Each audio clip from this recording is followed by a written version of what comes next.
கைது பண்ணது அதிமுக அரசு, சிபிஐக்கு மாற்றினது அதிமுக அரசு. ஆனா இந்த சாதனையா திமுக அரசு கொண்டாடுறாங்க. அவங்களுடைய பங்கு என்னன்னு எதிர்க்கட்சி தலைவர் ஒரு கேள்வி இருக்கு. மாண்புமிகு தமிழக முதல்வர் அவர்கள் இது குறித்து சட்டமன்றத்திலே வந்தபோது தெளிவாக விளக்கம் அளித்தார். புகார் கொடுத்தது என்றைக்கு, வழக்கு பதிவு செய்யப்பட்ட நாள் என்றைக்கு, அந்த வழக்கிலே குற்றவாளிகளை கைது செய்த நாள் என்றைக்கு என்று. அப்போது எதிர்க்கட்சியாக இருந்த நம்முடைய முதல்வர் அவர்கள் எழுப்பிய குரலால் கொடுத்த அழுத்தத்தின் காரணமாகத்தான் இப்போ அந்த வழக்கு பதிவு செய்யப்பட்டது. புகாரும் 2 நாட்கள் கழித்துத்தான் புகாரும் பெறப்பட்டது. இந்த நிலையில் வழக்கு பதிவு செய்ததோடு நின்றுவிட்ட அந்த அரசில் மேற்கொண்டு அதிவேகமான நடவடிக்கைகள் சுணக்கமாக இருந்ததை அனைவரும் அறிவீர்கள்.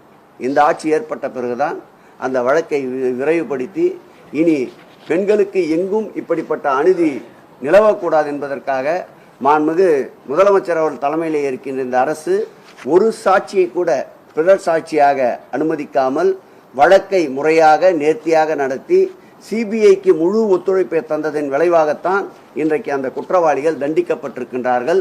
இன்றைக்கு நாடே முதலமைச்சருடைய தொடர் நடவடிக்கையை பாராட்டி கொண்டிருக்கின்றது.